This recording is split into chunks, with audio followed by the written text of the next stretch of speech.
Hi there YouTube, Joel from Jonesy's, and behind me is the 1971 custom chassis, short wide box, 3/4 ton Chevy pickup truck that's powered by the Duramax diesel LBZ and Allison 1000. If you haven't seen it, check out video 1 in this series where we custom fabricate this entire chassis from scratch using Art Morrison frame rails. It's worth a watch. So anyway, let's get back to it and we'll show you guys what we've accomplished and where we are with the project. Thanks for watching. Oh boy, where to start? Well, let's just start from the front and we'll work our way back. So we left off the video with very rough mock-up of the cab on the chassis, the bed on the chassis, and the engine and transmission kind of set in place. Well, we have moved forward slowly, but we have been moving forward and we're not going to stop at this point. So make sure you guys subscribe to the channel so you get the updates, because we are cranking through this one. Customer has been very understanding on the delays, and this has just been a very big build for me, and had some other issues that have cropped up that has caused delays. But with all that said, we're back in business and we are making really good progress on this one-of-a-kind truck. So anyway, let's start with the front. As you guys know, Duramax diesel, Allison, Art Morrison frame rails, and we have a lot of stuff we have to cram into a very small space. So let's get going with what we decided to use for the intercooler. I was originally going to use a Ford Power Stroke intercooler, but after trying to do some mock-up on that was a fail, and I switched gears, pulled a mock-up intercooler out of my stash, and this is a Dodge intercooler. Came from a 94 through 2002 Dodge truck. We flipped it upside down, fabricated some custom brackets on the top, and you can kind of see them down there, some custom saddles to support the bottom. And there's surprisingly a large amount of room between the core support and the grill. So we cut some big holes in the core support, and we have our intercooler pipe and boots kind of pointing in the right direction where they need to go. So this intercooler, this will be the inlet. This pipe is going to run on the outside of the brake booster around. I have that piece of pipe setting right there just to make sure that I have enough clearance. And then it will S-tube its way over and go into the turbo. This side of the intercooler is going to come out, come up, kind of parallel with our air intake. Our air intake tube, that is a early model Duramax diesel air horn. They are much shallower than the stock LBZ intakes. And I have it removed right now because we're doing mock-up, but we will have a custom Y bridge that'll come up and it will follow over. So you'll have a air intake tube, comes over to air cleaner on this side. Intercooler pipe comes up, kind of parallels that, comes around over into the Y bridge. For brakes, we went with a Hydro Boost kit, as you can see. That will tie into the factory power steering pump.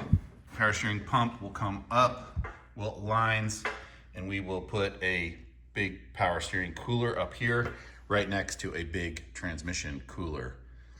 I'm not going to utilize the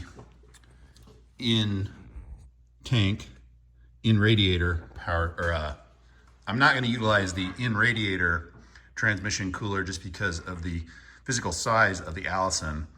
It seems like it runs really big tubes for the transmission cooler, and I think these are probably a little bit undersized. Anybody that's got a little bit of an opinion on that, go ahead and post in the comments. I'd be curious to see if they think that a 3/8-6 fitting size would be sufficient for the Allison. Hood clearance is going to be pretty tight. As you can see, that oil filler neck as well as those AC fittings are going to be pretty tight, so we may have to do a little bit of adjustment on our cab and body mounts to get enough hood clearance. Speaking of hood hinges and hoods, we're running the Ring Brothers billet gas charged strut style hood hinges so that everything lines up really well. As far as motor mounts are concerned, we went with some aftermarket, kind of see them down there hopefully. No, maybe when we go up in the air, we went with some aftermarket Silverado Duramax engine mounts, and then modified those to fit our custom chassis. Steering linkage, pretty straightforward. Factory tilt steering column goes into a collapsible joint, and then we mounted a Ford power steering box to the frame and connected that up with your standard linkage here, kind of a very stock Chevy style setup, and a pitman arm from Off-Road Design. We're running leaf springs on everything to maintain kind of this classic look. It's a 4-inch lift spring right now. We just have the little tiny tires on it. Those are 4-inch Skyjacker lift springs. Once we finalize all of the 100% of the mock-up, we'll maybe adjust that a little bit. We're gonna be running a 35-inch tire, 35-12-50 on this. This front axle is a Ford Dana 44 high pinion, and the rear axle came out of our donor 2007 LBZ Silverado.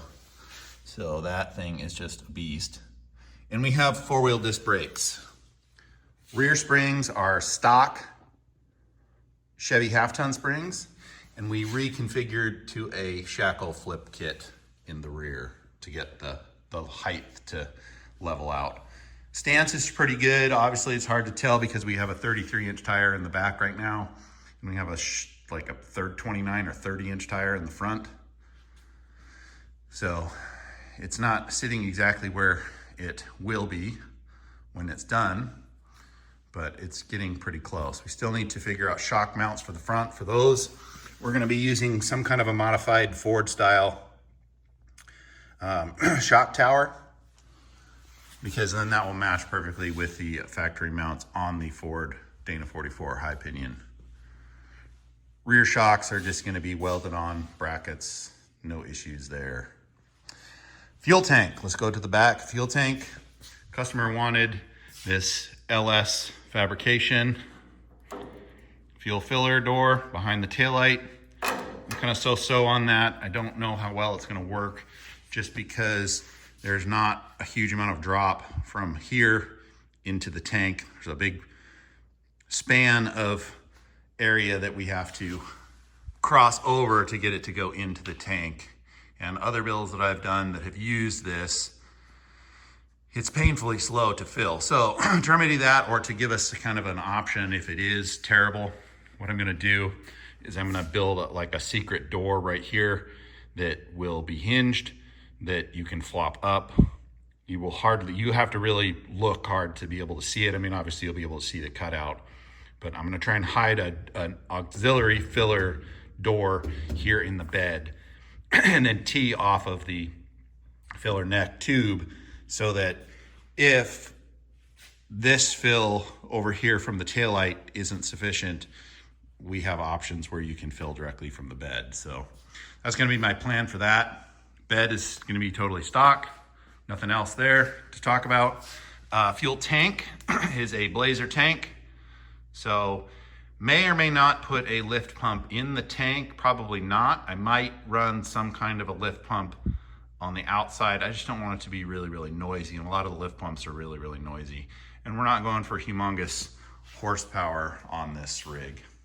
It will, however, have traction bars. We'll add some traction bars to prevent some wheel hop and some axle wrap, because these half-ton leaf springs I don't think will handle the torque of that Duramax. But simple flange mount style on the fuel tank.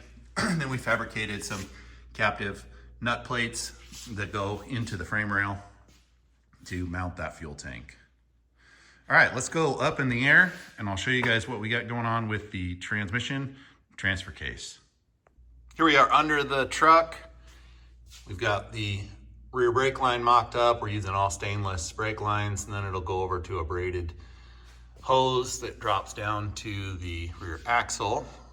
And all of the fuel and wire harness are all gonna run down the driver's side. Exhaust is gonna run down the passenger side. So there you can see we've got a 4-inch downpipe, a little tight with the shackle, but we're gonna modify that a little bit. There you can see how we basically sleeved the frame rail so that we could so that we could utilize just like factory style spring shackles. There you can see we've got some port adapters that go into the training cooler lines.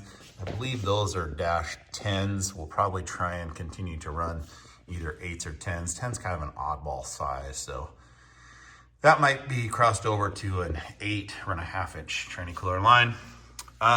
Straight pipe through. Here you can see our custom transmission cross member. I wanted it to kind of go up on the top and have the exhaust be able to run right through here and not have it hang down a bunch on this side. Running a polyurethane energy suspension tranny mount. Got access holes for the bolts.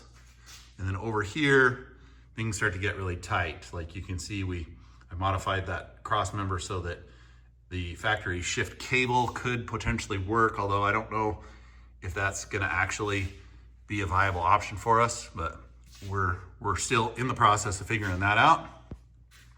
Over here, you can see our yoke is awfully tight. Let me flip around, you'll be able to see it better.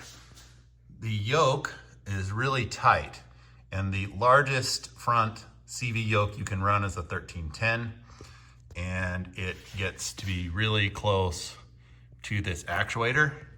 And we modified my drop cross member so that there would be plenty of front driveline clearance.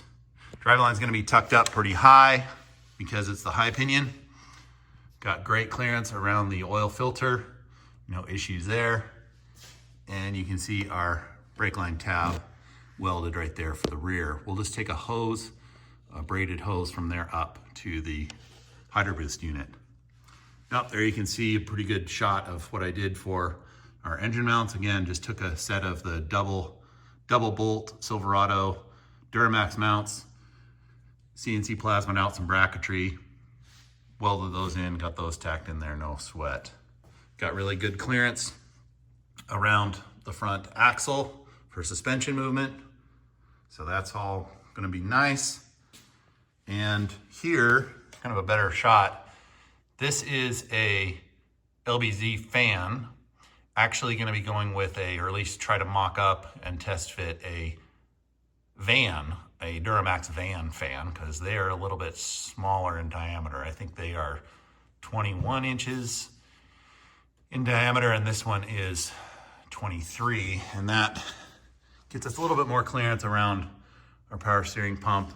Also makes it so that it doesn't hang down below the radiator as much.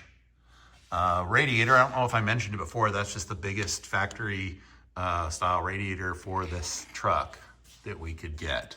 Things are really shaping up. It's all coming together.